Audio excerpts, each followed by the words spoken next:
Bonjour à tous, Trotty Riders, Trotty Riders, bienvenue dans cette nouvelle vidéo. Aujourd'hui je reçois la trottinette électrique de la marque Easy Wheel.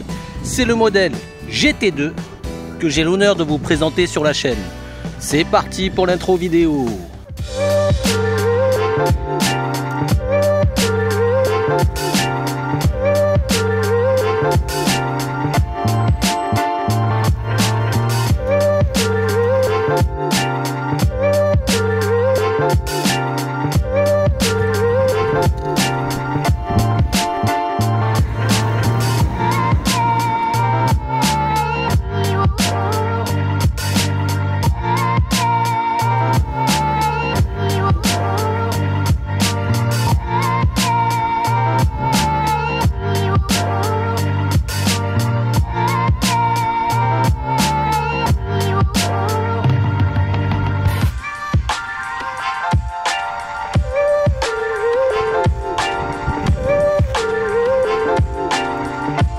Donc nous avons là un modèle avec une batterie en 48 volts, 15 ampères-heure. On fera le test de l'autonomie, on va voir quelle distance on pourrait parcourir avec. Elle est équipée de pneus 11 pouces, tout terrain, l'idéal pour le confort et affronter tout type de chemin. Suspension avant et suspension à l'arrière, on dirait des suspensions hydrauliques, mais ce sont des ressorts qu'il y a à l'intérieur. On va dire que ce sont des caches, c'est plutôt bien fait. Le moteur est situé à l'arrière, 500 watts nominal et 800 watts en crête. Le port de charge est situé à l'avant et nous avons un système à double frein mécanique. Au niveau du poste de conduite, on allume la trottinette à l'aide du bouton on, on maintient appuyé 2 secondes, l'écran va s'allumer. Au niveau des informations du LCD, donc je suis en mode 1, c'est le mode éco. Pour augmenter de vitesse, j'appuie sur le bouton plus, je passe en mode 2. Et je passe en mode 3 qui est le mode turbo, c'est la vitesse maximale. On a l'information au niveau du voltage, 51 volts restant, sachant que la charge max est à 54,6 volts représentant 100% et 5 bars au niveau de la batterie. On a le compteur de vitesse, kilomètres à l'heure.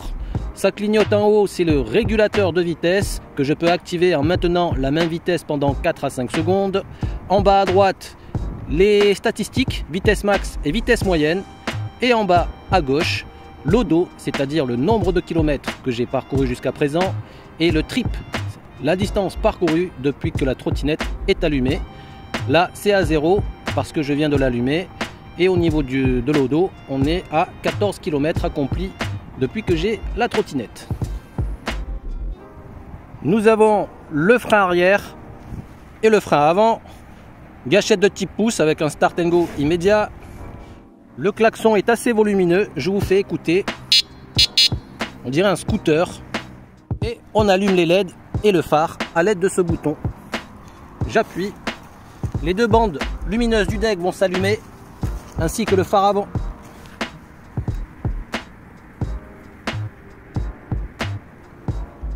Elle est équipée d'un système de clignotant gauche, droite. Je laisse le clignot à droite et je vous montre à quoi ça ressemble. C'est assez discret. Et nous avons le crochet qui viendra se clipser ici lorsqu'on va plier la trottinette. D'ailleurs, je vous montre. On dévisse cette partie-là pour pouvoir incliner la colonne. Voilà. Ici, je vous montre. On pousse, voilà, c'est clipsé et je vous montre à quoi elle ressemble.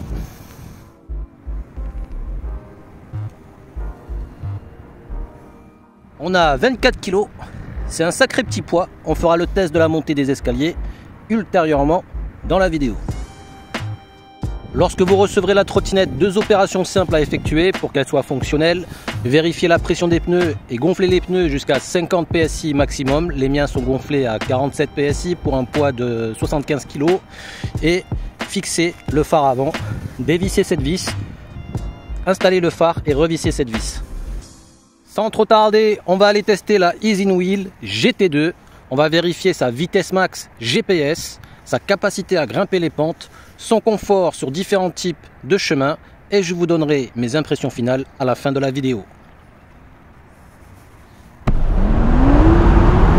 Et bien on est parti pour le test de la VMAX avec la Easy Wheel GT2 mode 3, gâchette pouce à fond, position aérodynamique, 45 LCD, 41 GPS smartphone, on est stable, 43 GPS, 44 GPS smartphone. Je relâche la gâchette, on est en régulateur de vitesse.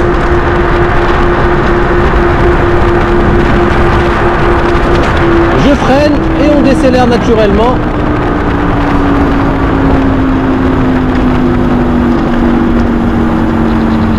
Elle a un bon petit coup au démarrage. Je la sens un peu plus nerveuse que l'autre version, identique.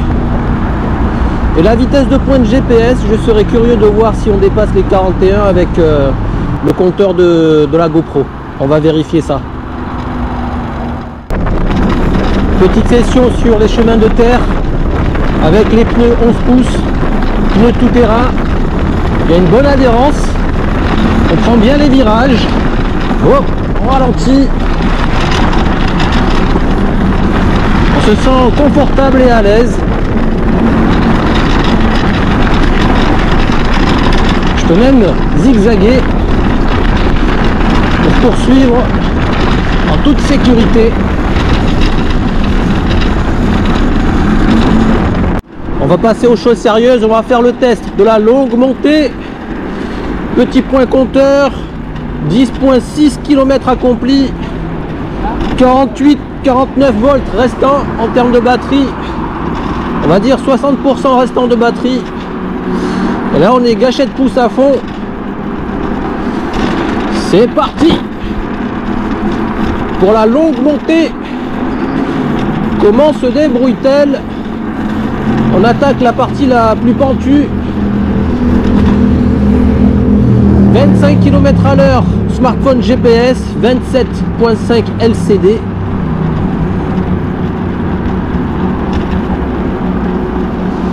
On tombe à 22-21 GPS. Ça va, et tient la route quand même. On arrive quasiment au sommet. Prêt pour le feu rouge. Voilà. Mission accomplie.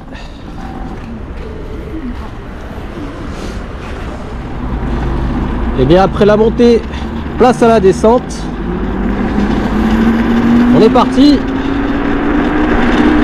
Bonne prise de vitesse. Déjà 46. Smartphone GPS. Je relâche. Je freine. On ralentit. On n'est pas là pour prendre des risques. Et on va faire un stop net au feu rouge pour tester un peu les freins. Disque mécanique.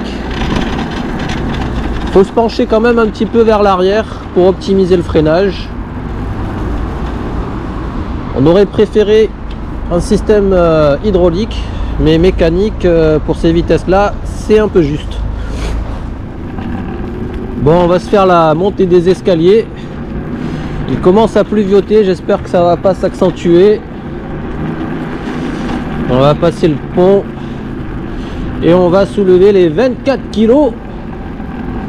On a à peu près 2-3 étages à monter.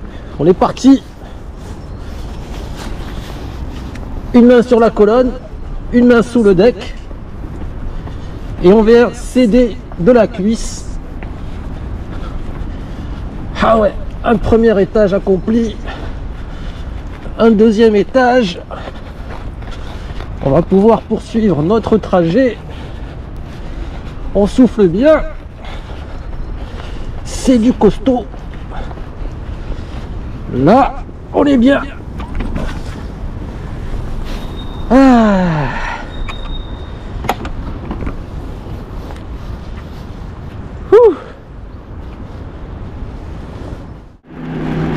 On arrive sous les 48 volts nominal pour 16 km accomplis. Bon, finalement je trouve que les suspensions sont plutôt fermes, peut-être un poil meilleur que les suspensions à ressort de l'autre modèle avec le même châssis. L'accélération est un poil plus coupleuse, je trouve, ainsi que la VMAX. On a 2-3 km/h supplémentaires en vitesse de pointe, ce qui fait d'elle une trottinette plus intéressante que l'autre version. On va poursuivre le trajet et on va faire le débriefing final.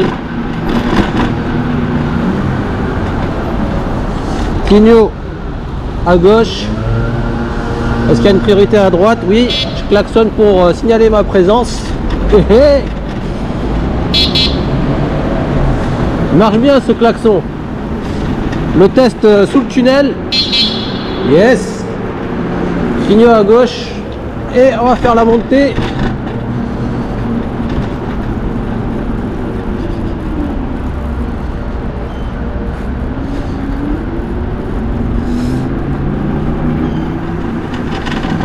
Allez, dernière ligne droite avec le retour du soleil. Heureusement, dernier petit coup d'œil compteur.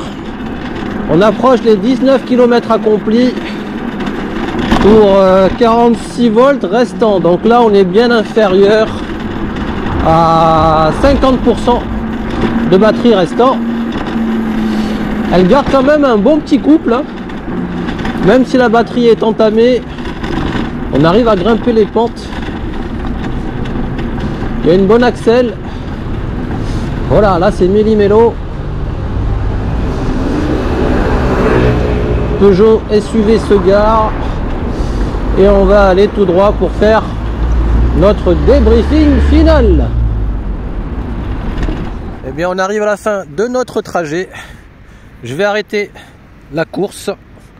J'ai accompli, est-ce qu'on va pouvoir le voir à l'écran, 19,13 km pour une durée d'1 heure. Vitesse max 47 km/h, je pense que c'est la descente. Et il reste 47 volts. Donc, ayons à l'esprit, pour un poids de l'utilisateur de 75 kg, on peut parcourir 19 km en mode 3, c'est le mode turbo. Et il restera 47 volts en termes de batterie, ce qui représente quasiment 50%.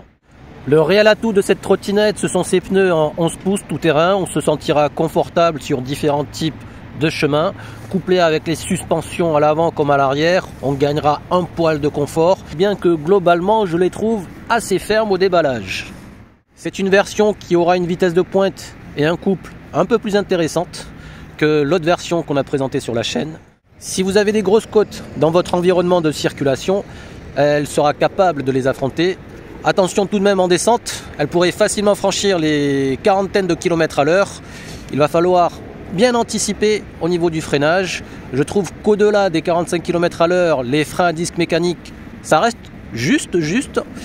Peut-être qu'il va falloir prévoir un petit upgrade pour gagner en performance. Cela dit, sur des vitesses à 25-30 km à l'heure, les doubles disques à frein mécanique, ça reste largement suffisant. 24 kg, ça reste un poids moyen dans l'univers de la trottinette électrique. Les plus légères font une douzaine de kilos, les plus lourdes peut-être une bonne quarantaine de kilos. On pourra la transporter sans grande difficulté. Pour rappel, je laisse en description de la vidéo le lien partenaire pour l'acquisition de la GT2. Quant à nous, on se retrouvera pour une prochaine vidéo. Je vous dis à bientôt, prenez soin de vous et de vos trottinettes.